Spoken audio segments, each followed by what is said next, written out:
That's 25 on gas. Yeah. All right, here we go. Oh, the last pure football day. Even though the Raiders and other teams got free agency coming up, there's going to be Happy Tuesday, yes, for Matuzak. And we sound good here. The chat's good. Let's go. Hello, chat. Hope everyone's doing well today. Yes. I feel like I should be on vacation mode, but I'm not. I don't know why. I feel like I shouldn't be talking sports, but yes, but we're here because we get to talk sports. It's not a real job. If it was a real job, it'd be tough. But isn't this the time now in America where people have to actually go back to work? I'm hearing you got to go back to your office, which I've always been a big proponent. I could do this radio show every day from home. I choose to be where the buttons are, and where Bobby is most of the time. What do you want? This is part 2 of my Super Bowl recap, the death of the Chiefs. So that's what we're doing today. Let's get fired up. Sounds good to go. Get some lighting here. All right. I'm ready.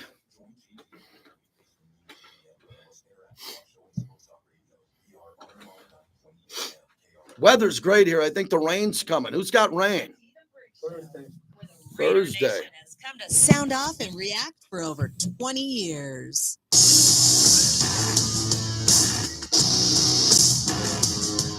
It's the JT the Brick Show, broadcasting live from the Finley Cadillac Performance Studio. Your silver and black home to sound off for over 25 years. And now, here's JT the Brick. Head of the gate, JT, as we begin another day today, February 11th, 2025, on the flagship of the Silver and Black Raider Nation Radio, all over the world on the Raiders mobile app and on my YouTube channel, where someday I have a dream that I will have 50,000 YouTube subscribers, and it's going to take everybody one subscriber at a time. It's free, which is a pretty good deal if you want to jump in, JT the Brick YT.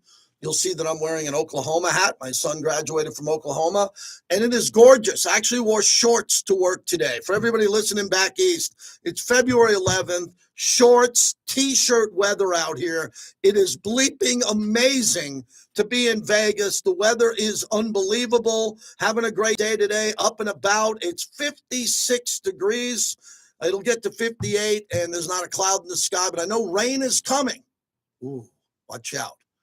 No, let me just give you a weather report. Everybody asks me, where's my favorite place to live? I was born in Massapequa, Long Island, home of Jerry Seinfeld. I lived a little bit in Connecticut as a stockbroker. I moved out west. I landed in San Diego. I got married and moved to the Bay Area, San Francisco, lived in the city of San Francisco, lived in Sherman Oaks, which is LA, in the Valley for 10 years, which was great. And I've been in Vegas more so than any other place I've lived. When everybody asks me, why do you love Vegas? Because of the weather, man. We get a couple of cold days a year, that's it, and it never rains. Maybe 5 times a year it might rain, right, Bobby? Maybe 5, no more than 10, and the rain comes and goes. And other than boiling for about 6 weeks a year, which I usually try to get out of Dodge, it's a great place to be. So back in Vegas, I survived New Orleans. I think I woke up today feeling good, man. I know a lot of people who are listening and watching have been sick lately.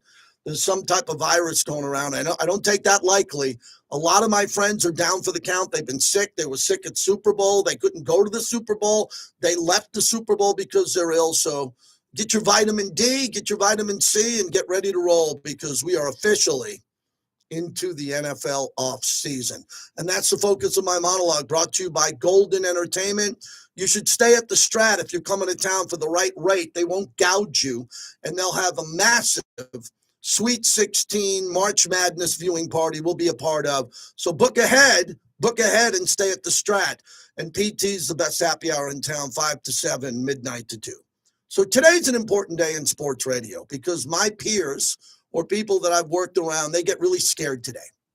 They get very nervous. They get very kind of paranoid because they have to talk different sports. We've been doing this for 30 years. We can pivot and move on to Luka and LeBron. We can get into March Madness because college basketball has been amazing. We'll talk about the offseason and free agency, obviously, on this platform. That's easy to do. The Combine's coming up here in a couple of weeks. But everybody panics because football goes away. And what Roger Goodell has tried to do in the last decade or so is make sure that there is no offseason. There's always an announcement. There's an owners meeting. There's free agency. The Combine, as I mentioned, everything's coming into this offseason.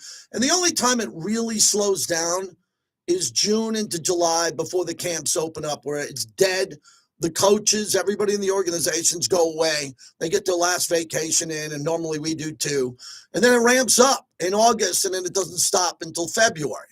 So what I always do is I give us a 2-day recap of the Super Bowl. Very important for Raider Nation, all the other fans out there that wanted to see Kansas City lose as badly as I did. I have joy when the teams that I root against lose. That's another unique thing as you watch or listen to my show. I am a diehard fan. I like my teams. I don't like yours. If we happen to like the same teams, great. I don't give a crap. I could give a crap what anybody tells me on social media, on the phones. I root against teams passionately because that's part of my DNA growing up as a diehard sports fan in New York. I've never lost an edge of that. So I needed Kansas City to lose because, as I said yesterday, and I want this point to sink in, if Kansas City would have three-peated, that would have been insurmountable in your entire life as a Raider fan. From the age of 15 years old to 90, I can pretty much assure you that no one's going to three-peat, including our love for the Raider Nation and the silver and black. So, if Raiders have won 3 Super Bowls. They're right there with Kansas City. The Chargers have none. They have none. Detroit have none. Cincinnati and Cleveland have 0. 0 Super Bowls. Okay? The Raiders are ahead of plenty of teams. But the Raiders won their Super Bowls in kind of a dynasty era, Super Bowl 11, 15, 18. And the next Super Bowl is Super Bowl 60. 60. And the Raiders haven't won since Super Bowl 18. They could have won Super Bowl 37. The year of the Tuck rule, they could have won. The year Derek Carr broke his leg, the Raiders could have possibly won the Super Bowl. They had enough talent to do that. But come on, man, it's been a long break from Super Bowl 18 to 60. So we got to get one coming up here, either 61, 63, 65. Raiders got to get on the clock to be winning a Super Bowl. But I'm telling you this, and I'm always honest. I'm known to exaggerate, but I'm always honest. If Kansas City three-peated, it would have been insurmountable for the Raiders to ever do that. If you dip the show in reality and you're the biggest dreamer out there, Kansas City would have owned that forever in your lifetime, and you would have had to live with it. Now we don't. I believe the dynasty's dead. I know the roster. I spent the whole week in New Orleans talking about the Chiefs. I got one of my son's best friends on the team. He's a rookie. I know that roster inside and out. I know their coaches. I know that team pretty well. And I think they're done. I don't think they're done winning and possibly beating the Raiders in the short term. They're done in mounting a dynasty again that can win a Super Bowl. Period. This isn't Michael Jordan, who won 3, took a break to play baseball, then won 3. So I'm hoping that this is it with Kansas City. They'll be a worthy opponent. They'll be a tough out. They're clearly better than the Raiders as of today, clearly better. But now begins the fall of the dynasty where they come back to earth. It happens with all dynasties. I'll give you the best example. Jimmy Johnson and the Barry Switzer Cowboys, they won 3 out of 4. They haven't won in 30 years. They had all those players. They won 3 Super Bowls in 4 years, kind of like Kansas City. Now, remember I told you that Dallas and Kansas City, the Aikman Cowboys with Michael Irvin and Emmett, and the Kansas City Chiefs with Mahomes, Chris Jones, and Travis Kelce, I think they're identical. We could sit around and have a bucket of Modelo's, and we could not debate who's better than those 2 teams. And throw in the Lombardi Packers, and then throw in the Steel Curtain. Now we can have that debate. That debate is now alive because Kansas City didn't win, because if Kansas City won that game on Sunday, it was over. Game, set, and match, it was over. They're the greatest team of all time. They're a living dynasty. They're probably not coming back, and now we don't have to worry about that in the short term. We'll worry about them the 2 games a year that we have to compete against them or your team if you're not a Raider fan. But I believe it's the death of the dynasty. And I love killing off dynasties if my team is not one. I'm a Yankee fan. We had the last big baseball dynasty, 4 out of 5. We won 5 championships, 5 in a short period of time. And the Yankees after that won 1 more in 2009. Now it's 2025. They haven't won since 2009. Another point of how long it takes to keep a dynasty going. The Spurs of San Antonio with Popovich, they had a dynasty. Look at them now. They stink. Every year they get the number 1 pick. It's hard to keep a dynasty going. So that's what we're going to do today for the first hour of the show. Then the second hour, we got a big gambling perspective today. Jeff Sherman's going to jump in, and he's really good. Recap the Super Bowl, the bets, what happened. It's very complex what happened in that game with the garbage points by Kansas City, the total, some of the parlays, all that. He's really good at that. Bill Krakenberger, America's favorite sports gambler, will join us at 1:10. He'll recap the Super Bowl from a gambling perspective. And then we'll take calls and hear from people who want to talk about how great it is now the Kansas City lost. And we don't have to deal with their fans kind of rubbing into us, telling us that they're a three-peat and the greatest team of all time. So that's what I want to do. If you want to get in the first hour. Second hour, we're pretty booked up. 702-365-9200 on the death of the Chiefs dynasty. It's not the death of the kingdom. That's a pretty good name we have. There's only one nation, the Raider Nation. You understand that? There's no Red Sox Nation, NASCAR Nation. They stole all this from the Raiders. It's Raider Nation. Okay, that's why I came up with the term Niner Empire on the ticket 1050. I said the Niners are an empire, right? And the Raiders got the nation. And now everybody, the Chiefs Kingdom, that was smart by them. That was really smart, Bobby, for them to brand Chiefs Kingdom because that was good. And they became a kingdom. And they are. I'm not tearing that down. They're a kingdom. They got big fan base, even though the Swifties now are going to go away for a while now. But when that relationship kind of crumbles and breaks down, a lot of the Swifties will not stick around. The Swifties will move on to the next album, and they'll get back to music. We won't have to worry about that. I don't know. I think that Kansas City is going to be really good for a while, but they got exposed in the Super Bowl, man. And Philadelphia, you notice how many people are thanking the Raiders for kind of giving the clue on beating them 2 Christmases ago when Aiden O'Connell didn't complete a pass after the first quarter, but how the defense was so relentless. Credit Antonio Pierce, at the time the head coach, and how they went into Kansas City with this way of corralling Mahomes and being physical with them. I think a lot of teams copied that after that. They did. They copied the Raider formula. But the Raiders got to get back to doing it well. Wasn't it nice to see someone put their hands on Kelsey? You're welcome. The only guy in the history of sports radio to scream that topic. Put your hands on Kelsey. Kelsey, God, he got abused in that game. He was thrown around. He was hit like a piñata. Did you see Kelsey walk off the field? The big headlines were he was really upset during the game because they booed Taylor Swift. How the hell would he know that? He's in the middle of a football game. How the hell did he know that Taylor Swift was getting booed as he was crushed? That's the term. Crushed that his girlfriend was booed at during the Super Bowl. Really? That's a new one for me. I never heard that one before. So with everything that just happened and went down, again, the Raiders got a lot of work to do. We're going to dive into the Raiders coming up here a lot. The other topic, which is always open for business, I mean, really, what rules do I have for all of you guys and gals out there? The number one rule is be respectful. Don't make fun of anybody personally.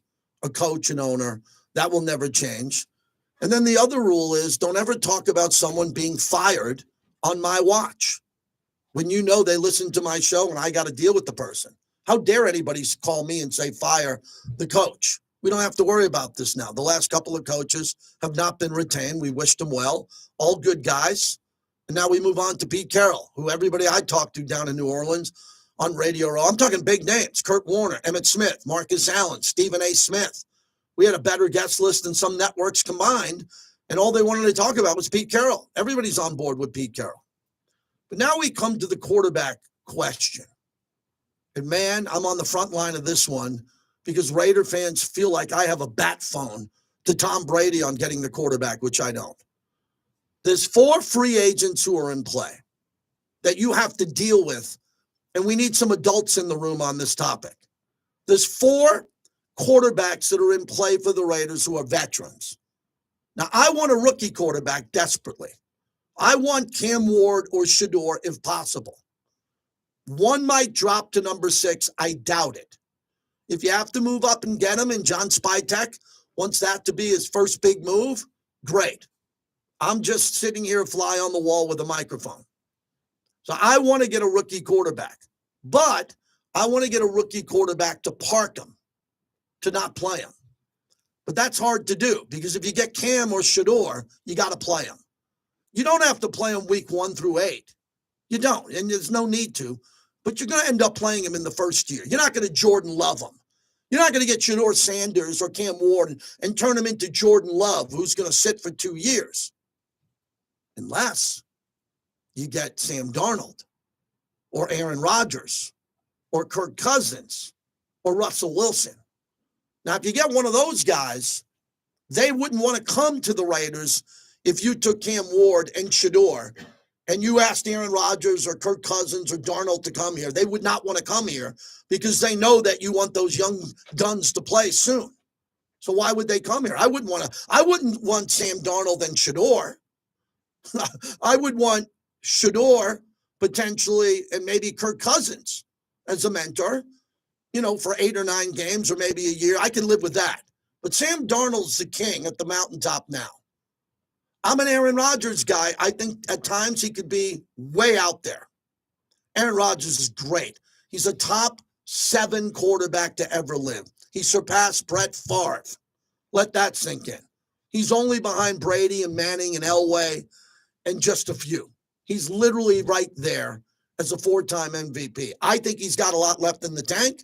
I think that Aaron Rodgers is healthy. I think that Aaron Rodgers would be a good fit, but probably not the Raiders, a perfect fit because the new hierarchy of Tom Brady, Pete Carroll, and Chip Kelly. I really don't have a gut feeling that that's a great fit. But if he was, as I said last time, I'll go pick him up at the airport. I will go pick him up at the airport. The Raiders don't have to send someone there. But most likely, it won't be Aaron Rodgers under this type of regime. Then we go to Kirk Cousins, really good player. Is he as good as he used to be? No, but he's really mature. He would be a good mentor. Can you imagine the Raiders' first home game, Bobby, coming out of Allegiant Stadium? They're in the huddle. They break the huddle on 3. They break, and Cousins comes out of the huddle in Allegiant Stadium with every Raider fan on their feet saying, be quiet. That guy will run the offense perfectly to perfection. He'll hand the ball off to the new running back. Oh, there'll be a new running back. He'll throw the slant route to Brock perfectly. He'll do the dig route to Jacoby Myers. The ball will come out great. He'll throw an interception or 2, but he's the smartest guy in the building, Kirk Cousins. We'd be lucky to get Kirk Cousins because he could run the offense beautifully, which is going to be a run-heavy offense with a mature quarterback. Will he be here? I doubt it, but I wanted to bring that up. So when someone clips this and puts it on a website and says, radio host in Vegas wants Kirk Cousins. No, I want them all. I want them all. I'm just kind of ranking what I think on all these guys. And then Russell Wilson, who has a connection to Pete Carroll. I don't know what the drama is or not. I have no idea. I think Pete Carroll, who's a professor at USC, can handle Russell Wilson. And I think Russell Wilson, who's handled Pete Carroll and Mike Tomlin and Sean Payton, would be fine. He'd be fine here. His wife would be a lounge singer somewhere. She'd like it here, and he'd run the offense perfectly. He'd hand the ball off. He'd get the ball to Brock Bowers. But instantly, the Raiders would be a contender for the playoffs. With one of those 4 quarterbacks, Darnold, Rodgers, Cousins, and Wilson, instantly the Raiders are a contender for the playoffs. I believe it would give them 8-9 wins in the bank and maybe the potential for 10.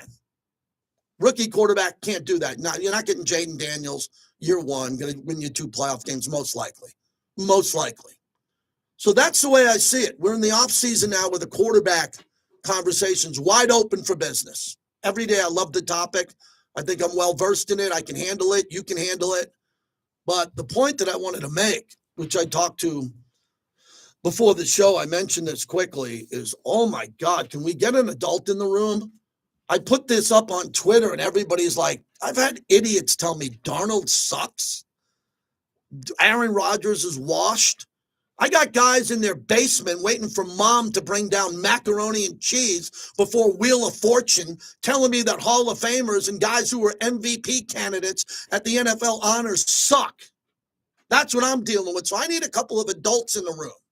I need a couple of adult men and women who can say, yeah, JT, I like this guy, and he can help us in the short term, and he can be a bridge, and he can mentor the rookie.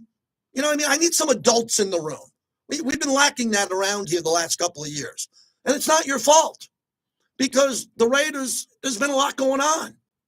There's been a tremendous amount going on lately. We're dealing with coaches getting hired and fired and bought out and new GMs and all this. Mark's trying to get it right. Mark's trying to get it right for you. You wanted Josh McDaniels out. You wanted him out before he was hired. Mark vetted him, hired him, did some good things. A lot of injuries too. Didn't do a great job. Mark got rid of him quickly. All right, hired the guy, thought he was right, got rid of him quickly. He made Antonio Pierce a head coach. The guy was never a defensive coordinator. The guy was never a head coach and defensive coordinator. You wanted Antonio Pierce. I'm looking right at you. You wanted Antonio Pierce. You got him. Friend of the show, loved the coach. He lost 10 in a row, out. A lot of that had to do with injuries. A lot of that had to do with things that were out of his control. So with all that happening, Mark is making big decisions. The biggest decisions coming up now is obviously what's going on with Tom Brady. And Tom Brady is going to make big, bold quarterback decisions. Excuse me a second, along with Pete Carroll. And I'm sure Chip Kelly's going to be in the meetings. So we have adults in the room. We had them last time. These all men are adults. Mike Mayock, Reggie McKenzie, Jack Del Rio, Rich Bisaccia, Antonio Pierce, Tom Telesco, Dave Ziegler, Josh McDaniels. I respect them all. They all made decisions along the way. Now there's a new group in charge of the quarterback. Let them make the decision. But we got a radio show to do. We got to fill air. We got to fill this airspace. So you better believe I want to hear from you on the quarterback. So today, I'm rambling on here a bit. It's the depth of the Chiefs dynasty is still a hot topic. And also we're looking to get the vibe now, your vibe on the quarterback. And you don't have to call me on the quarterback today. You can wait a week or two or whenever you feel good, whenever you want to keep the powder dry and fire on the quarterback, but you don't have a lot of time. We don't have a lot of time on this. But I'm just saying we have people in the room who are going to vet the next quarterback. So I don't want to hold you back from saying, no, I don't like this guy or not. But just don't make it personal. Don't tell me that Russell Wilson sucks. I'm sick of the people on social media who do that. I am sick of them telling me that grown-ass potential Hall of Famers in their 30s suck. Okay, let's get some adults on this radio show and on social media and in my chat who all know that these guys are all worthy of being the quarterbacks of the Raiders. And as I said, I think the Raiders at number 6 either wait for the quarterback that could be there, wait for the quarterback that could be at 6 if it's Cam or Shador. If you want to take Jackson Dart at 6, woo! Man, that's a big one. But then again, Bo Nix went 12. If you knew what you knew about Bo Nix today, I would have took Bo Nix at 6 in last year's draft if I know what I knew today. I didn't know that. I didn't think Bo Nix would be that good. And what I've always liked my draft philosophy, especially when we have the extra Devontae. Oh, I read someone today said, would Devontae be a good fit to come back? Excuse me? He quit on the team. Yeah. I like Devontae. If he came back, I think I could work with him. He didn't really do much with me. Maybe they get him in the podcast studio because if he came with Aaron Rodgers, there was someone today who said, it seems like it's going to be a bookend deal. If you get Aaron Rodgers, you get Devontae. I mean, think of this. Close your eyes unless you're driving. Raiders break the huddle with Aaron Rodgers, Devontae, Jacoby Myers, Brock Bowers, Michael Mayer, Trey Tucker, and a new running back. Yes, please. I'd do that tomorrow, but I don't think that's going to happen. That doesn't seem like it's really rational. So I just gave you 23 minutes. Callers are either intimidated or waiting for me to stop talking. The show started 23 minutes ago. The number is 702-365-9200. I'm super disappointed with this audience. I thought this audience would have crushed the Chiefs for 2 days. I was wrong. I thought this audience would crush the Chiefs. This audience from time to time takes a mental vacation, which is good. I don't get to do that. So if you have a bold response to the Chiefs losing, today's a good day for it. We'll get into the gambling side of what happened at the Super Bowl. I think some people made some money because I talked to a number of fans who thought that Philadelphia was going to win in a blowout. I laughed at them. I hosted Sundays, and I was like, what are you talking about, blowout? They'd be lucky to win. Remember, I had the final score 27-26, Philadelphia. I didn't think it would be 36-6 at one point, 24-0. Wow, what a blowout. And that blowout's either going to motivate Kansas City to come back better than ever, or that blowout is a testament to they're done in regards to being a dynasty. They'll be good, but that's a good way for them to go under. Hope everyone's having a good day today. There's a lot happening in Vegas. That hockey tournament coming up with 4 teams I'll tell you about. Luka played with LeBron last night, and once again, LeBron did something that Michael Jordan could never do. I'll dive into that as we're brought to you by Resorts World and Doghouse Saloon, a great place to watch sports.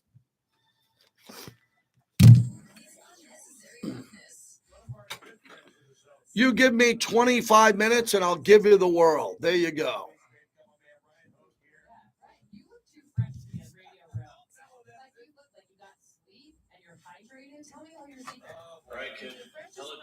Hey, Brian, you're going to be leading off. I'll get you in a few minutes.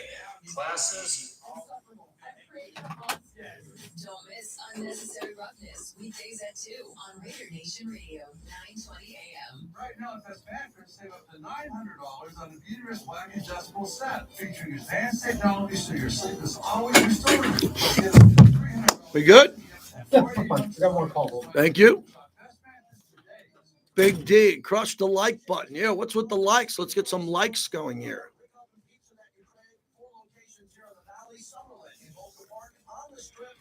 Yes, James, if you predicted 41-17 Eagles, that's a pretty bold prediction. I would not have agreed with you on that. Snow Raider, what's happening? Kale Raider says Aiden, 1 free agent rookie quarterback, then Minshew, quarterback 3, Minshew. Okay.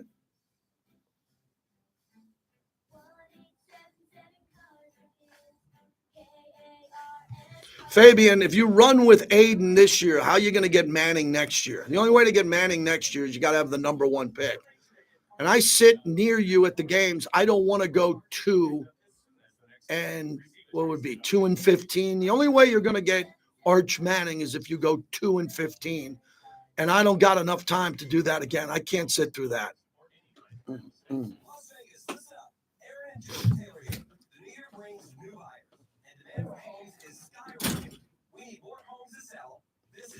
I know. Thank you, Mike. Mike, I was pretty close to winning one of the La Casa cigar boxes. At one point, my wife was like, "Ooh, we got the number," and then Mahomes started putting up bullshit late garbage time numbers, and we lost out. Mike, I wanted to win.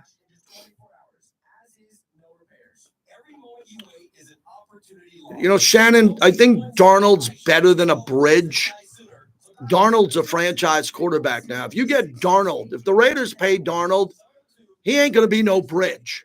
If the Raiders get Sam Darnold, he's going to be $50 million a year. There's no bridge. He's going to be the quarterback for a long period of time.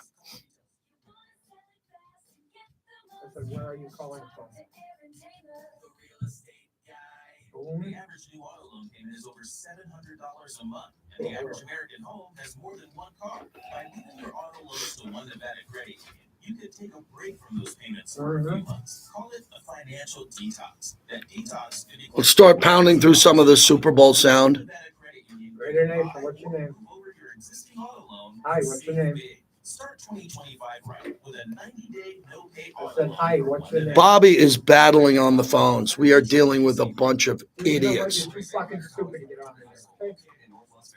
Bobby, come on, dude. And for a guy who wants to take calls and doesn't want to, Okay, Mike. You're gonna be number 2. What do you want to talk about? 100% of seniors are accepted into at least one four-year university. To learn more about the school or schedule a campus tour, please call 702-844-2019 or visit crystalraysaintmiger.org today. You want to put these on? Okay. 844-2019. Great cities are built on I think we're only broadcasting in mental institutions today. Laborers Local 872. we're not saying we have the smartest ones out there, Bobby. We're not saying we do. Just don't go on the phone while you're talking. That's all I'm asking for. Yep. Oh my God. Laborers Local 872. We'll put a lot of faith in either one of these. Yep. And building a global city. Someone gave us $1.99, Bobby, which is greatly appreciated. Chiefs are not America's team. That's $1.99 tip. So let's hit the heart button. Very, very thankful. Thank you. Kelsey coming back. Now, if I go to Europe this summer, I might open up the tip jar. If I got to pay for my sons, or me and my wife go.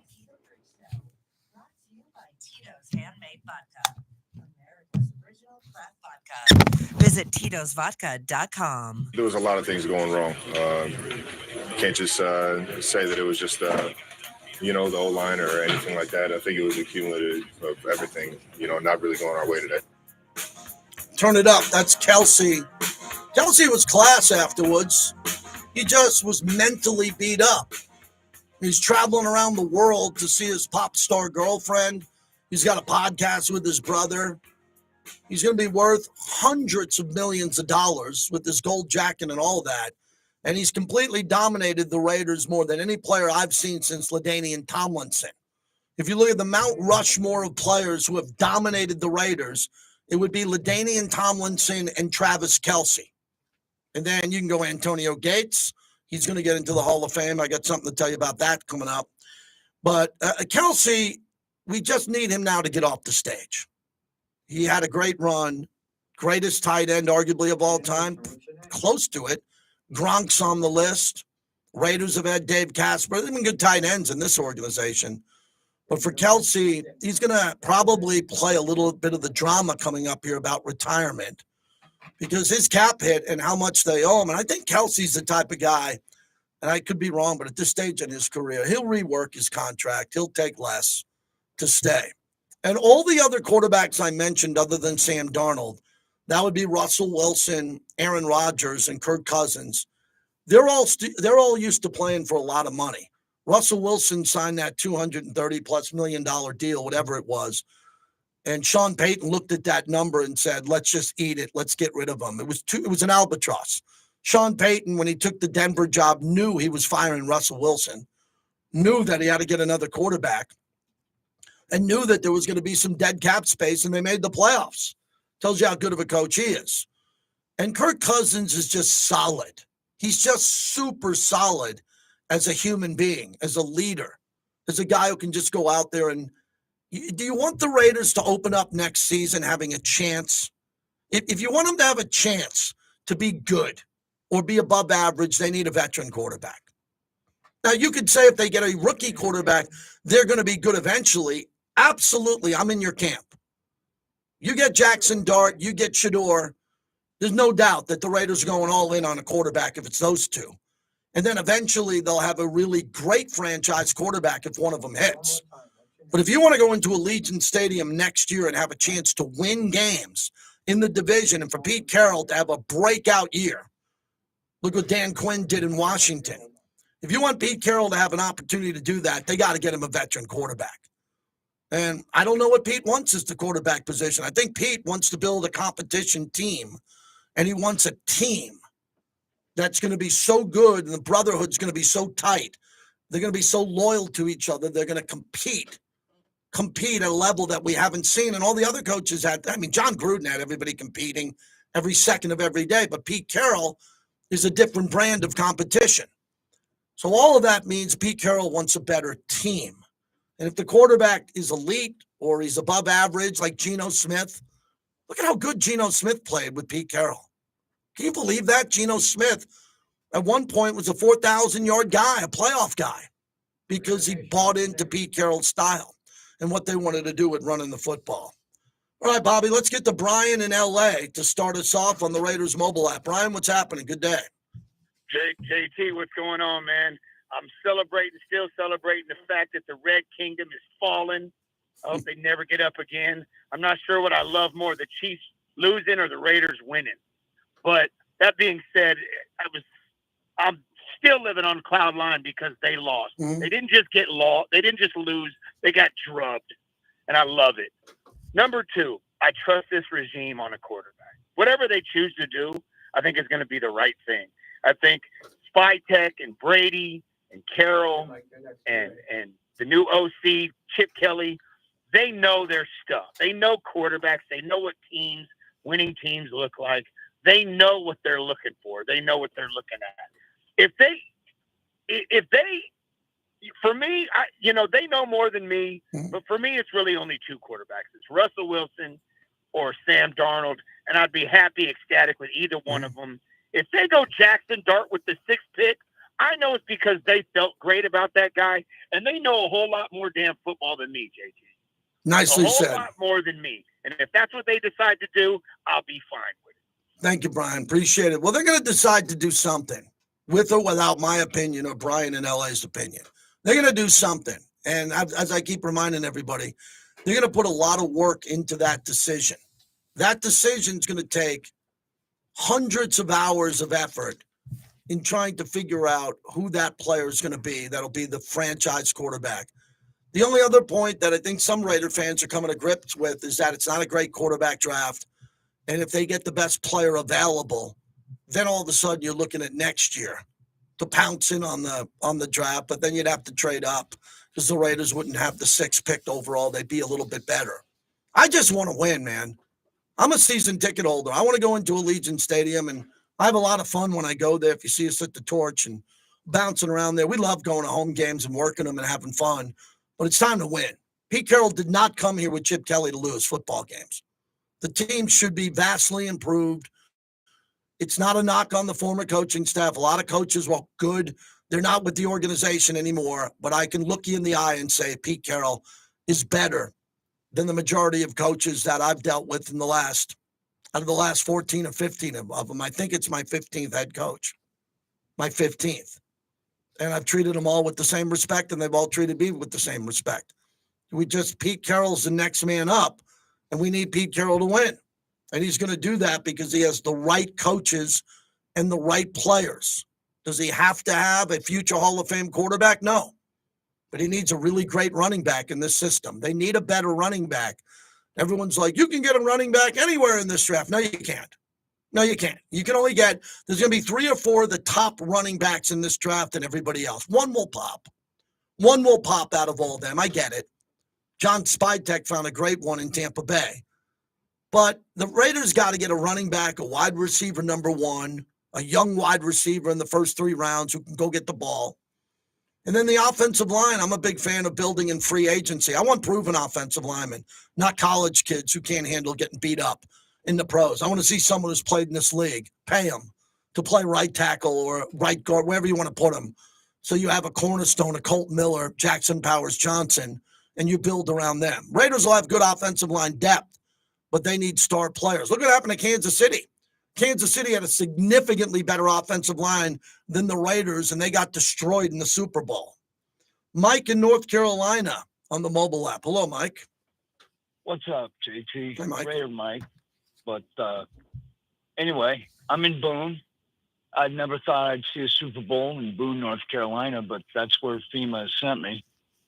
And 4,000 feet in the air, I've never seen a place get hit this hard by a hurricane. So it's going to be a long 15-month cleanup here. Well, thank you for doing what you're doing to help the people who are displaced there. They need more help than ever, and fortunately, we're getting them the help now. Thank you for that. Rock on, man. Anyway, congrats. I've been giddy since the Muppet King finally went down. I'm with you. That dynasty's done. They're just getting old. Even Mahomes is starting to push. 30. So, and we've seen how we made the blueprint. You made that point earlier on how to take out the Muppet King. And we need to re-sign Kuntz. And if we can't get Shador to drop in our lap, no draft capital, he drops in our lap, that's fantastic. I mean, I'm from Fort Myers. My daughter was raised there. Mm-hmm. That's where his grandma is. So I would love Shador to represent the Raiders just because of the history of him and his dad and his grandma there in Fort Myers. So I'm all with that. So anyway. All right. Thanks, Mike. Appreciate you. Thanks for checking in. Thank you so much. I'd love to get Shador. Who wouldn't want to get Shador Sanders? The kid's a great kid. Now, he's walking around Radio Row with one of the biggest entourages I've ever seen. And I've done almost 30 Radio Rows. I've never seen anyone walk with a bigger entourage. Stephen A. walks with nobody. He came to me, and he didn't have handlers. Right? He just had maybe one gal with him who was taking him there. Stephen A. And then he gets to us, and then it's fish, food. Like 400 people surround us. Shador showed up with that many people who were working with him. Camera crews, Instagram, videographers, and all that. I'm not saying he's a bad kid. He's just a celebrity. You know, Shador, before Shador Sanders was born, his dad lived in one of the biggest mansions in the history of the Cowboys. But it didn't seem like this kid was born with the silver spoon. There's no way Shador Sanders would have made it in college football if he grew up with velvet slippers and slept in beds that had silk sheets. This kid was pushed by his dad and mom to be great. So give the kid a break. I'd say all these kids who make it, give them a bit of a break. Let's see. Don't tell me you know a kid when you never met him. Don't tell me you think that Shador's, spoiled when you never met the bleeping kid. How dare you? The kid could be the best kid in the world. Let these kids build their own legacy one brick at a time. Let's see what they can do on their own. Oliver in Fairfield, California. Thanks for checking in. What's happening?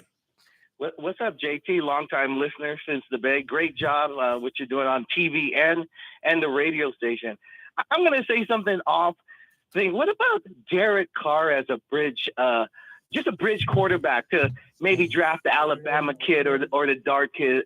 Because I think Derek Carr, good company guy, still holds the Raider records, and I know I'm from the Bay, so I'm kind of a little favorite Derek Carr. I know a lot of Raider fans don't like him, but you're talking about Cousins, you're talking about Russell Wilson. I mean, I know probably Derek Carr, probably not Brady's favorite, but I think he'd be a great bridge quarterback, an Alex Smith type. What do you think? Well, I only have good things to say about Derek, as you know. I'm not here to go down the rabbit hole with Derek Carr. If Derek Carr gets cut by New Orleans because he won't restructure, and it seems like Derek is putting his feet in the sand that he is not going to restructure, and he has the right to do that. He's had a hell of a career. And he comes available and he's cut, and his price is really a discounted price. I like Derek, and I think he can still play in this league. I doubt the Raiders will go there with this new regime and Derek's relationship already with the organization. So I don't think that'll happen, but we gave you and me a nice opportunity to say good things about Derek Carr, and we wish him well. I think Kellen Moore was going to be the head coach right now. It's a done deal in New Orleans. Is going to want his own quarterback. And Derek Carr should want to play with Kellen Moore coming off the game plan of that Super Bowl. Jeff Sherman will join us to recap the gambling and what happened during the Super Bowl. It's always very insightful. He'll join us coming up next. We're brought to you by the M Resort Spa and Casino, the official resort hotel of the Raiders.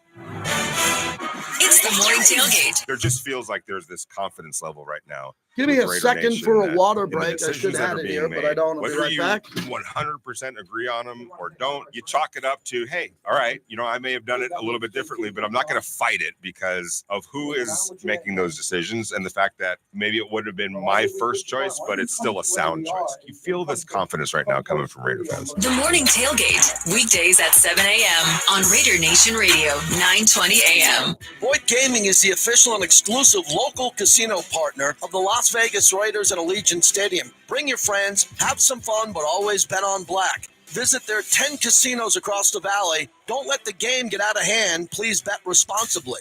Personal injury law has been the same for a long time. We've had enough. Welcome to Sam & Ash, the new standard for personal injury law, where things are done the right way. Because you deserve a team that delivers real support and results. When you have both, your whole world can change. So if you've been hurt in a crash, call Sam & Ash, 702-303-0333. Sam & Ash, because you deserve what's right. This is JT for Grimaldi's Pizzeria, that famous New York style coal-fired brick oven pizza that you crave. 4 locations in the Valley, Boca Park in Summerlin, on the Strip at the Palazzo, Southwest Las Vegas on South Rainbow, and in Green Valley on Southeastern Avenue. Laborers Local 872 is opening the roads in our community to provide all of us with a path forward. Safe streets help you get where you need to go quickly and efficiently. The right path forward should never be closed, just like how Las Vegas never sleeps. Whether it's a night out or game time, Laborers Local 872 will keep building to get you there. Laborers Local 872, forging the path forward in Southern Nevada. I have the radio voice from New Orleans for a couple of days. This is JT for the Black Hole, We are home back. of football's Hope most everyone's doing well notorious today. fans. If you're a diehard Raider fan, I think I this told is you your I home. finished that Become a show, member today and receive 20% off American online purchases, Prime Evil. hotel discounts for home Wow. and away games, access that to was members-only one violent show. merchandise, and Reminded me of much the more. movie, The All Revenant. memberships are now lifetime memberships. Once a member, always a member. If you bleed silver and black, visit theblackhole.com today. That's theblackhole.com. Morning, Paula. Morning, Ron. Another day in Adminville, am I right? What are you working on? Oh, You okay? your tabs. You have so many open. Yeah, gotta order lunch for the big client meeting. With great responsibility comes tabs. I can help. Close all those tabs and open just one, easycater.com. Online ordering from local restaurants, plus tools to save time, stay on budget, track expenses. One tab to rule them all. EasyCater, the smarter way to order food for work. Order now at easycater.com. Hi, I'm Rob, owner of Desert Springs Pools. You may not know this, but we've been around All right. we built over 10,000 pools right here in Las Vegas. At Desert Springs Pools, we pride ourselves on excellent customer service. Kevin would take Carr back in a second. Okay. Now we're getting into a Derek Carr battle, huh?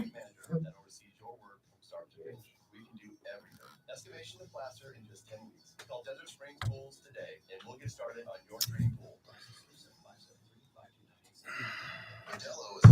I got another Mad Dog show tonight. I don't need a pat on the back, but I came back from the Super Bowl to work on Sirius XM Sunday, Monday, Tuesday. You never get paid by the hour. I can do this all day. You know, I don't think I'll do that coming off San Francisco next year.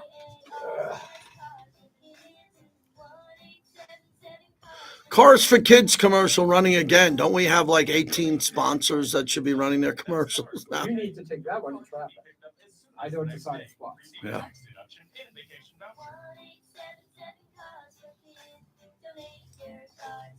Shannon says no trades for veteran quarterbacks. We need the bodies. It's a fair point. I would trade for Matthew Stafford. I think Matthew Stafford's got a couple of years left. Patrick Mahomes. Oh, American Prime Evil was crazy good. I liked it a lot. I love the cinematography. JT the Brick Show, brought to you by Comisario Tequila, the official tequila of the JT the Brick Show. Obviously, the turnovers hurt, and I mean, I take all the blame for that. I mean, just those early turnovers swing the momentum of the game, and then they capitalized on them, and they scored. I mean, they scored on the one, and then they got a touchdown immediately after. So that's 14 points that I kind of gave them, and it's hard to come back from that in the Super Bowl. Yep, it's tough to come back when you're the quarterback and you turn it over. Jalen Hurts had a fumble in his Super Bowl loss. He wasn't even touched, and they lost the game.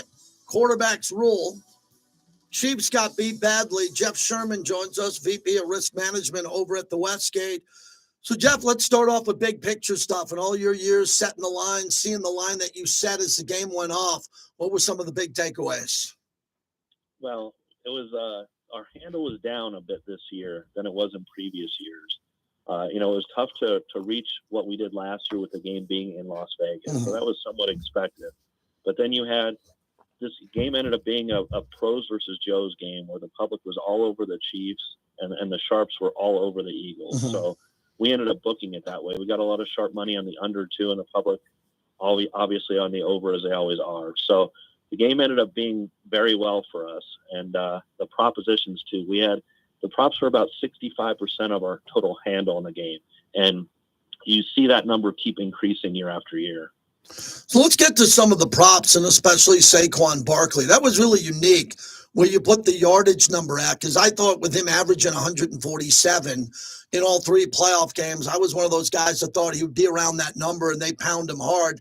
What did the Chiefs do to kind of take him out of the game? And then once the game was in hand, I thought he'd make up the money, the numbers on the back end, because they were going to hand off the ball to him from the third quarter on just to take time off the clock. Yeah, and we had that number at 116.5 for his rushing yards, and the sharps were all over the under and bet it down to 112.5. And our most popular prop from the public was him scoring a touchdown or him scoring 2+ touchdowns. So the sharps, some of them that I talked to thought that the Chiefs were really going to game plan to take him out of the game and make Hurts beat him, which is exactly what happened. Hurts ended up beating him. So Barkley went under his number, but the Chiefs ended up falling in the game due to that. What about Kelsey and the prop bets there? Because you could tell he's been kind of deteriorating there, but Philadelphia really did a nice job of taking him out of the game and hitting him at the line of scrimmage. Yeah, we had 63.5 for his receiving yards, and one of the more popular ones was, will he score a touchdown? A lot of two-way on that, sharps on the no, public on the yes for that one, and a lot of sharp play under his 6.5 receptions. That opened under -130, went as high as under -170. So, they thought that he wasn't going to be too involved in the game too. Was there someone on Philadelphia that blew you away? Just it was over early on a prop bet and they just shattered the number and you had to move on?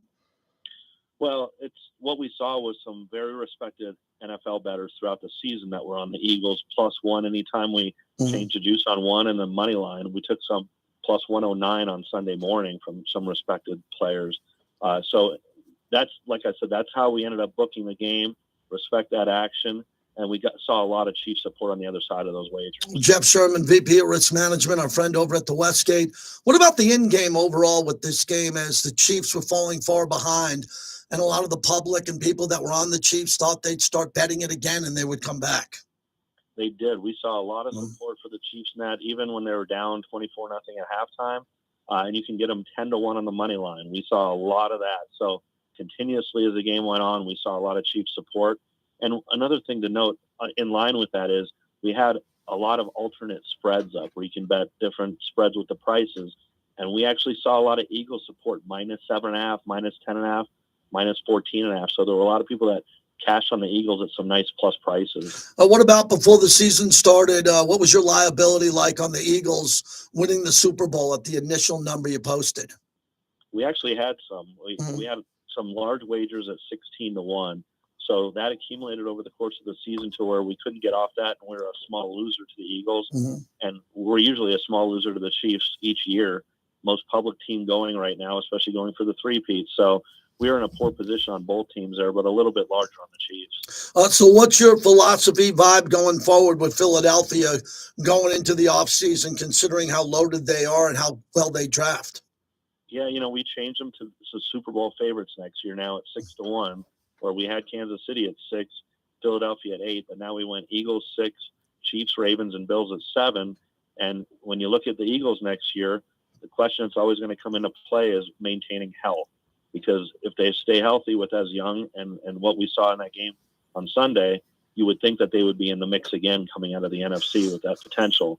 So health is always a question. Yeah, I'm looking at what you posted yesterday. Interesting. Detroit 10-1, and Cincinnati, a team that if they can keep T. Higgins some value at 16-1. So if I got this right, you got next year's Super Bowl odds: Philly 6-1, Kansas City 7-1, and Baltimore, Buffalo 8-1. It looks like with Detroit there are the only ones with odds 10-1 or lower than that. That's interesting to me. Those are the Power Five that we had going into the year. Yeah, the one detraction that we made with the Lions is losing both coordinators. Sometimes that's tough to repeat the process that they had done, and you get new things in the system. So, we felt that they needed to be a little bit higher, not in single digits. Had they kept their staff intact, you'd probably see them at 8-1. Tell me about the Luka odds and what's changed with the Lakers since Luka Doncic was traded for Anthony Davis. Oh man, this has been a whirlwind because I went down from 50-1 down to 20-1 for the Lakers title when I got Luka, and then I wasn't going to move them, but then they got Mark Williams from Charlotte, so I went down to 14-1 because they needed a center after losing Anthony Davis. But then when that trade was rescinded, I raised them back up to 20-1 because now they're in a predicament for their defense and their height and their size. But now, the last few days after the Super Bowl, we've been inundated, absolutely inundated with Lakers support. And now they're back down to 14-1. And we actually took a large parlay last night, a $3,500 parlay on Lakers 20-1 title to Dodgers plus 240 title. That'll pay $246,000 if those two teams win. Wow, that's an amazing parlay. And finally, the Genesis Invitational, disappointed Tiger had to back out, understandably, because of the passing of his mother. I didn't get a chance to watch Scheffler much as he played in a recent tournament. Justin Thomas looked good. Tell me about the Genesis and how it plays to Torrey Pines and not Riviera. Yeah, we're going to see it at Torrey Pines again, which we just saw 3 weeks ago for the Farmers Insurance Open. So we got a stronger field. Now they're only going to be playing the tougher South course. No North course incorporated into this. Scotty Scheffler, the plus 425 favorite. You know, he had a tough Sunday. He was in contention and he faltered on the backside on Sunday. So, you know, it's only a second tournament after taking a month off due to his hand injury. But we got a strong field. McIlroy coming off his Pebble Beach win, 8-1. Morikawa 16, and like you mentioned, Justin Thomas at 18, who's been quietly having a great start to the season. Thanks for everything during football season, Jeff. You're a valuable insider for us here. We'll give you a couple of weeks off. We'll catch up with the NBA in a few weeks. Thank you. Okay, thanks, JT. Jeff Sherman over at the Westgate. Wow. So the pros versus the Joes. So the professionals, the Sharps, were on the Eagles. They got it, but the public was overwhelmingly on the Chiefs, and that's why the sports books do well. That's why the sports books crushed it. For all of the public money and all the money coming in, I'll have 50, give me 100, give me 200, let's do this and that. Let's bet the Chiefs. That's why these books do well most of the time, thanks to Jeff Sherman. I'm going to keep it here on our YouTube stream for about another 20 minutes or so. America's favorite sports gambler, Bill Krakenberger, one of the most entertaining guests I have coming up. More on our Super Bowl recap, day 2. We'll put it to bed tomorrow. And then we'll get into the Raiders offseason, free agency, and the NFL draft.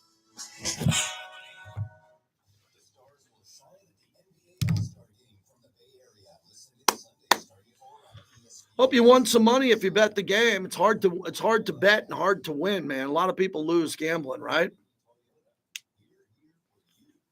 Now I'm getting Flacco and Carr. Is that what that one call did? Get me on this Derek Carr train? Now we're going to start going down that road. Yeah. Well, I like Derek a lot. Why do we get Brady too? There was probably a chance of Brady coming out of retirement at one point. So that guest we got from Purnell, you saw that? Yep. Okay.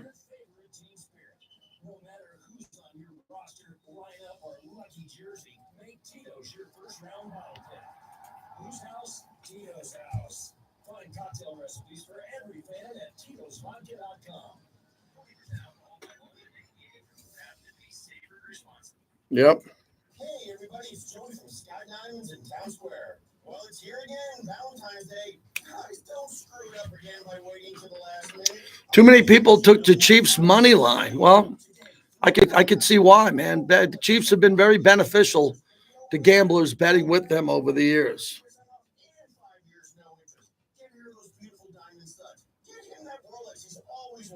Remember, Valentine's Day is for both of you. Don't walk, run to Sky Diamonds in Town Square. Is the music that defines your generation?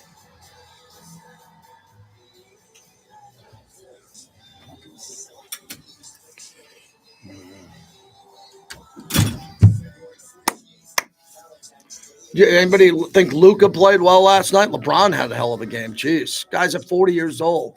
It was fantastic, man.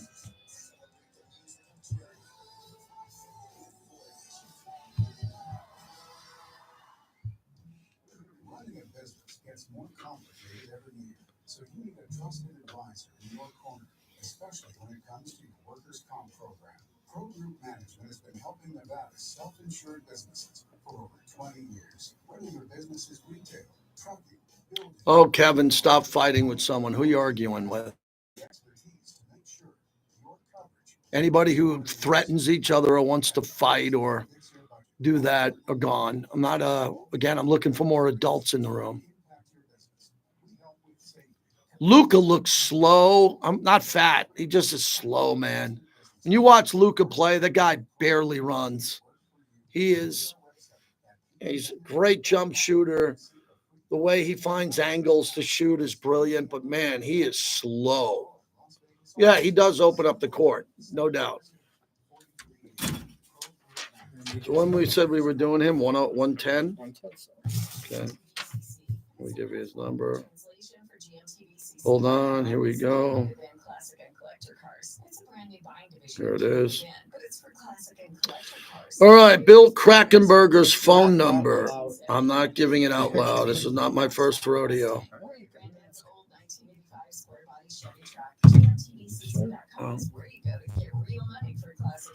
I despise Jimmy Buckets now. I'm not an anti-Warrior guy, if you know me, but I think that Jimmy Butler is a fucking scam artist. For him to do what he did to get out of Miami to get to the Warriors was despicable.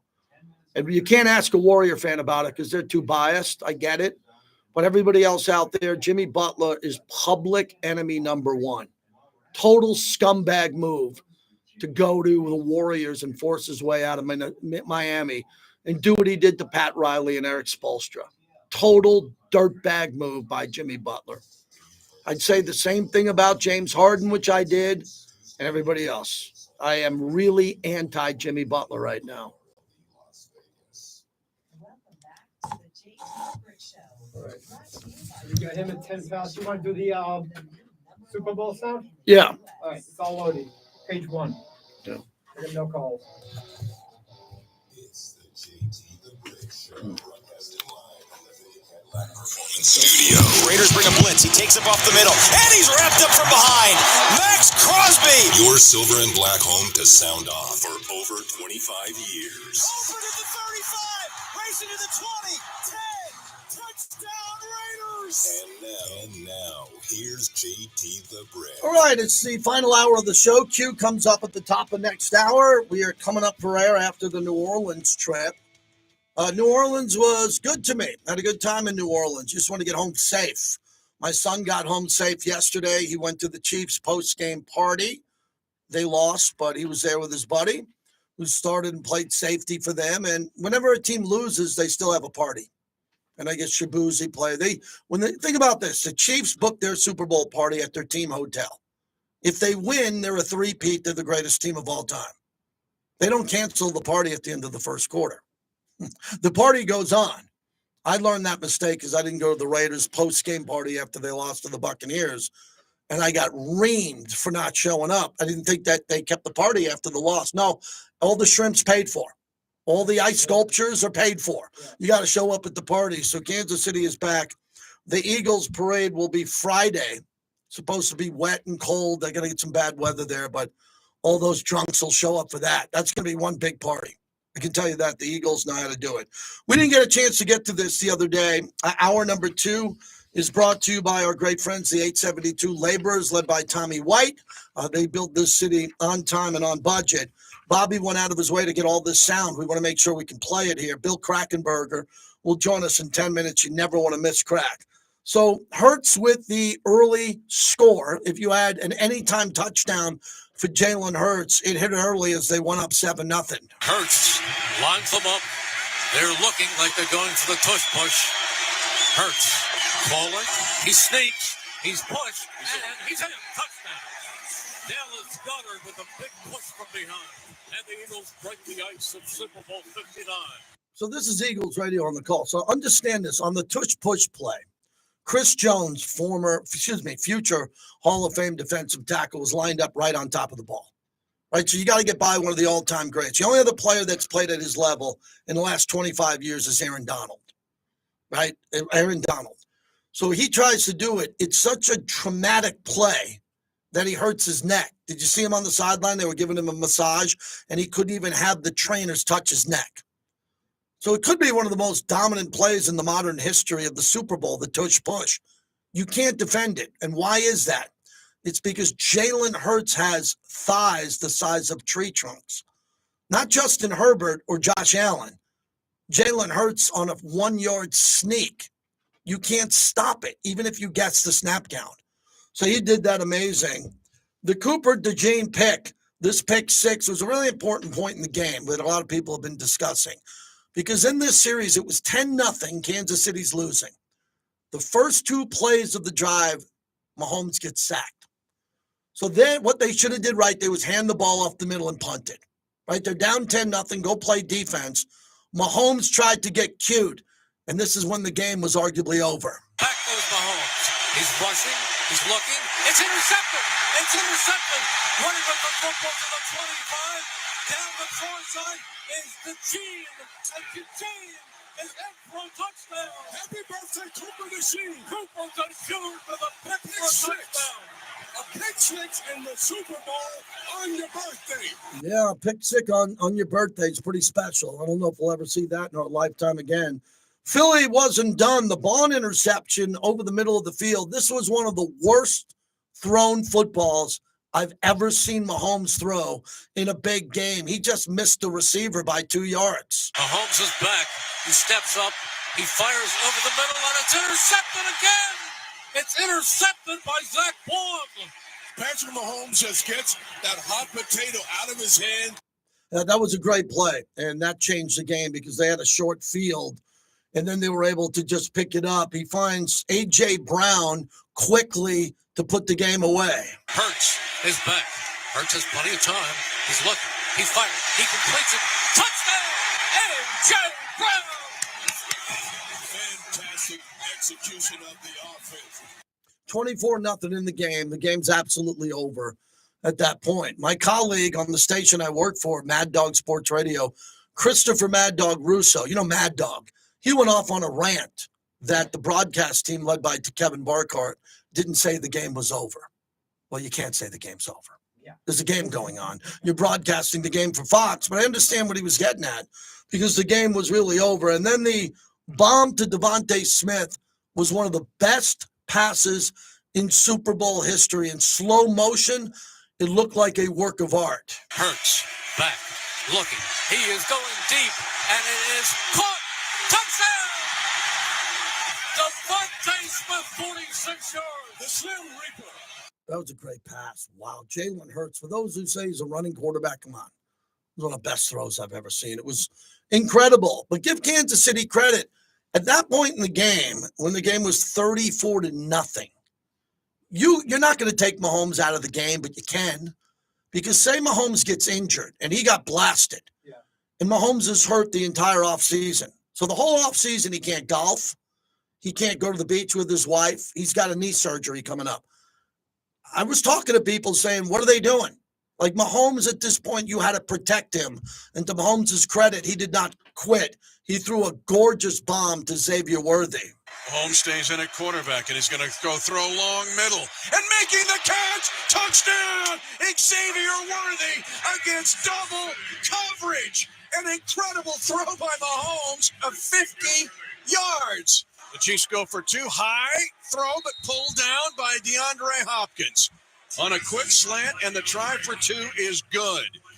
And now it is 40-22 Philadelphia. 40-22. I mean, that game was over, man. That game was over a long time before that.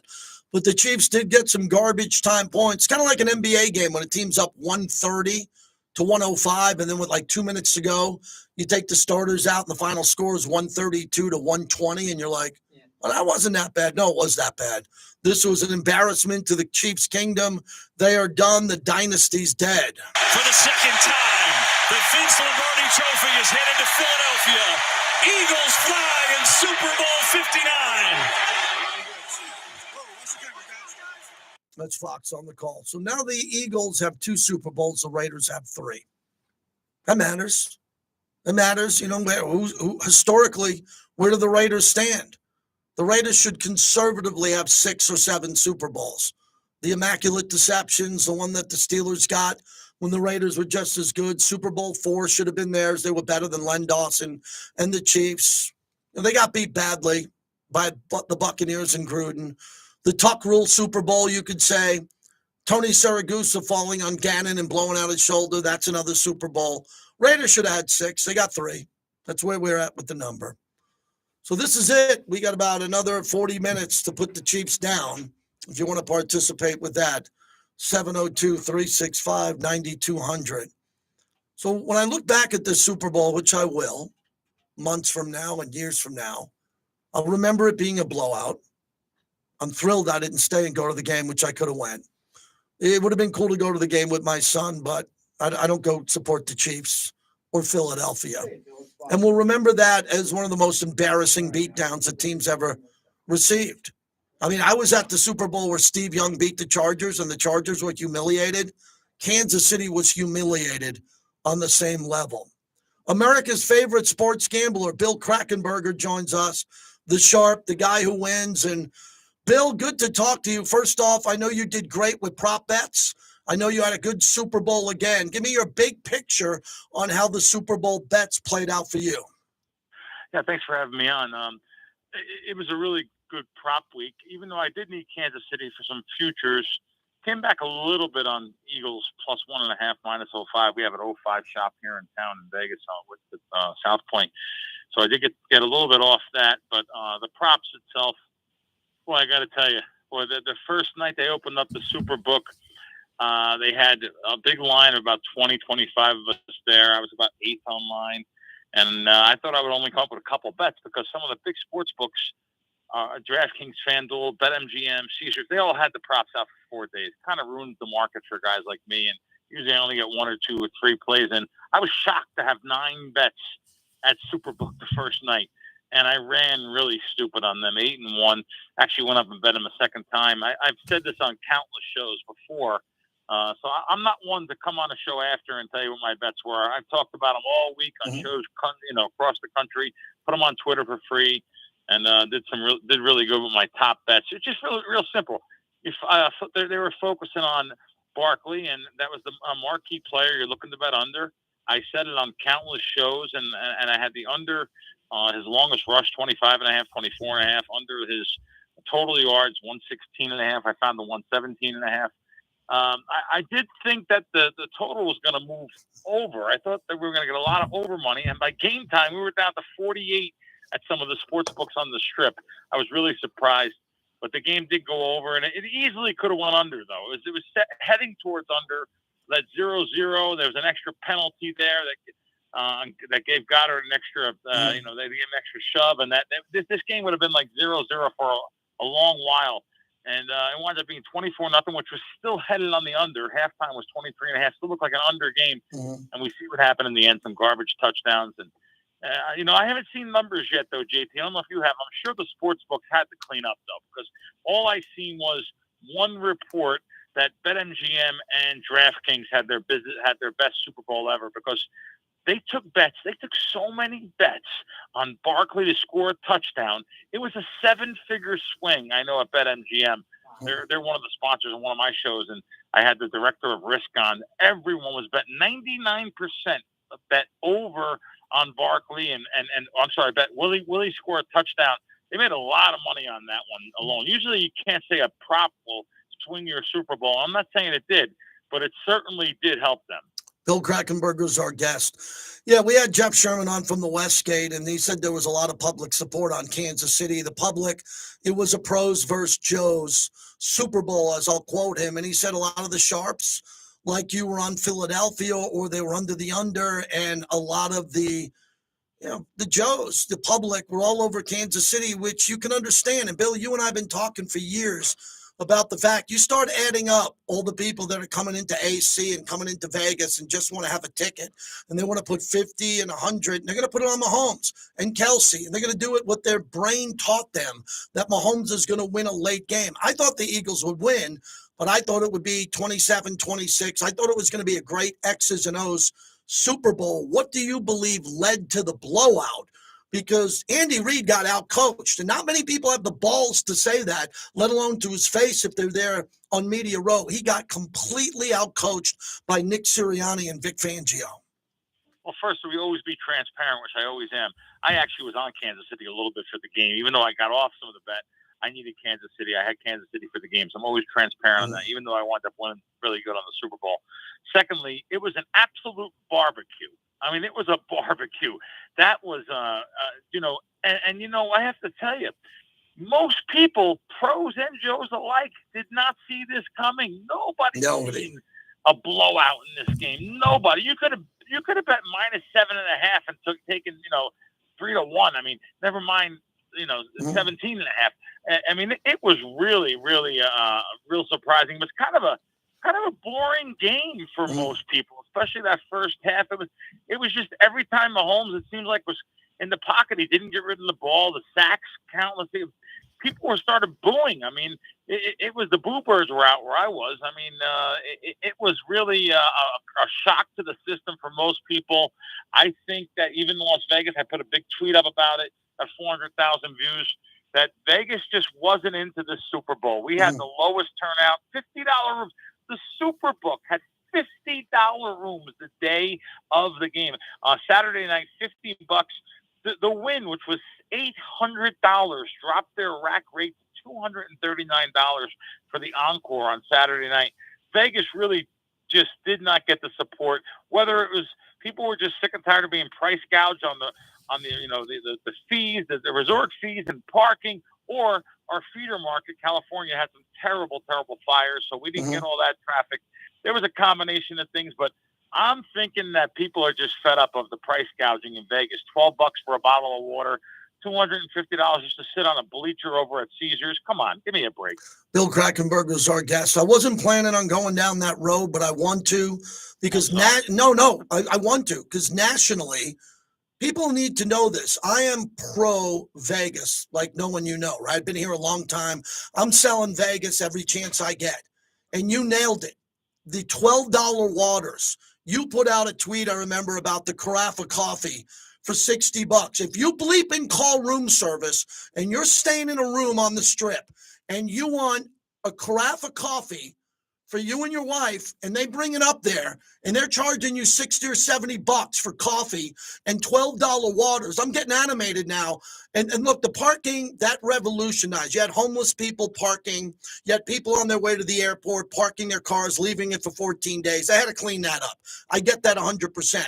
But the fact that they are gouging people, you go have dinner at the steakhouse, your table isn't ready. You go, okay, I'll have 2 cocktails. I'll have a espresso martini and a vodka soda. Yeah, that's $48. What are you doing? This is Vegas, Bill. This isn't AC. You got to treat the customer better so they continue to come back. The customer's the smartest person in the conversation. It saddens me because I love Las Vegas. I live here. I eat here. I'm a guy that eats out 6 days a week, but I find myself going to more of the Italian American club, local places. Like I literally go to more local places now than I'll go to like Peter Luger's I love going to the Strip. I love going to Cut. Love going to Peter Luger's. Love going. I can't believe. Listen, I just gave some tremendous props for the Westgate, how good they are. I just crushed them on futures. They paid me a hell of a lot of money. I took a check. That's how much money they beat me. I beat them for. They're a great sports book. I went there on Super Bowl morning. This is a local casino now, folks. It's behind the Strip, not in the best area. Went there Super Bowl morning. Wanted to go make some bets. I have the highest level card. There's literally no one betting more than me over there. I shouldn't say that. I'm betting a lot on props and stuff. I'm bringing tens of thousands of dollars of chips there with me. And then they started charging for parking. I said, wait a minute. Okay, what do I do? Here's my top level card. They said, sorry, it doesn't mean anything. We're charging everybody now. They just started charging Super Bowl Sunday. I lost it. Here's a book that I love. I like the restaurants. I am fed up. I am so fed up of being price gouged myself, just being a local. I mean, they usually give us an hour or 3 hours parking free. They weren't even giving us that. I was just frustrated. This just started. It's the entire town. It's everything you do. I go to get a bottle of water in our airport. And the airport even like, do you want to tip on this $10? No, I don't want to tip, and I live for tipping. Give me a break. A bottle of water. Come on, guy. Bill, wrapping it up, I think you gave us a big nugget going forward. As a professional sports gambler, you jump on the prop bets. If you do the homework and the analysis and you and your team look at these prop bets, they come out. Westgate and the other circa, they put a lot of time into this.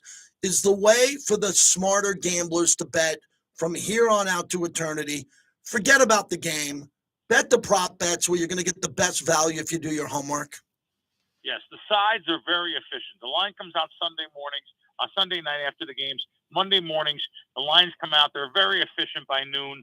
The proposition bets, they put up literally 100 to 150 proposition bets here in town. Even the BetMGM and the Caesars, they put up like 700 props for the day. They can't get them all right. So obviously, you could just tell by the limits.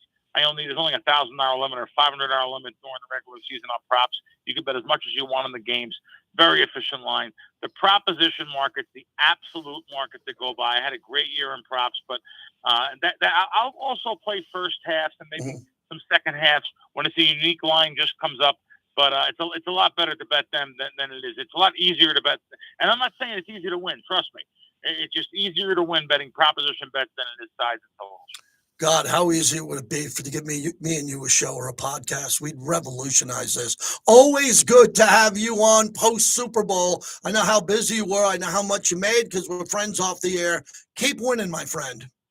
Thank you for having me on. The greatest setup man ever. Talk to you guys later. You got it. There he is, Bill Krakenberger, America's favorite sports gambler. Did you hear what he said? I don't gamble. I talk to bigger gamblers than most of these gambling sports radio guys because I live in Vegas and these guys are my friends. And I just interview them. I get out of the way. No one cares if I bet $5 or not because I don't bet. So I don't sit here telling you I'm on the side of this. I gave you my Super Bowl pick. Okay, I was right with the winner. I wasn't right with the spread. I didn't think they were going to blow them out. So I try to get out of the way and interview these people and let you hear from the winners.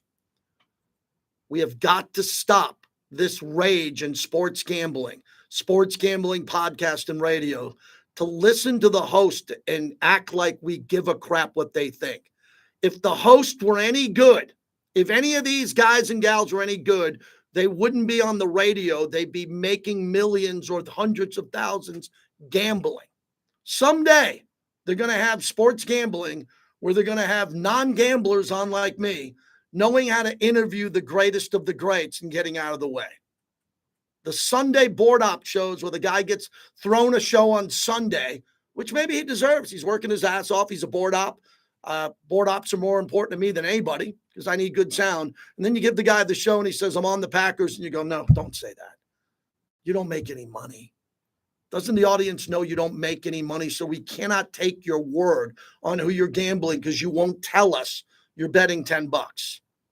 Put the people on the radio and television and podcasts who win and lose, but have big bets and can explain it. No one explains it better than Bill Krakenberger.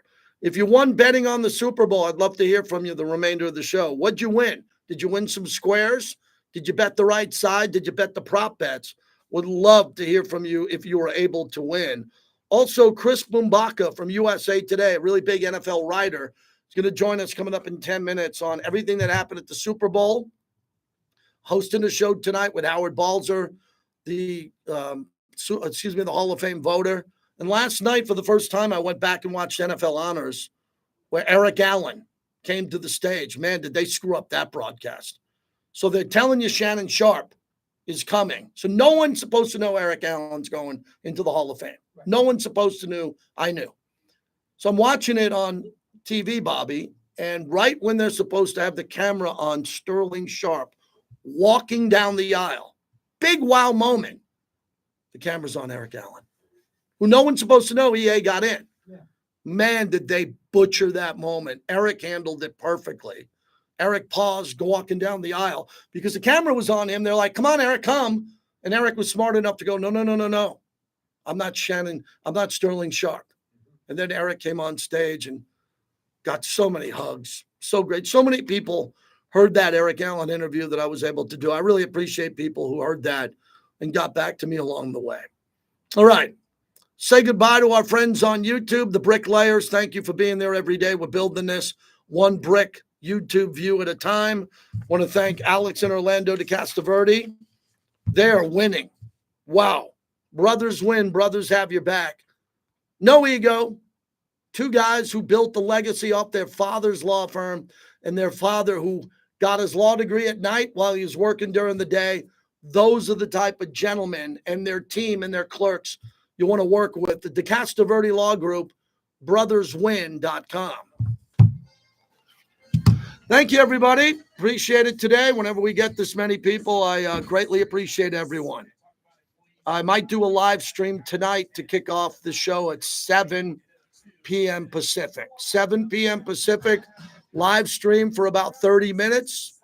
And we want to try going live at night, too. So we'd appreciate you if you spread the word. Thank you.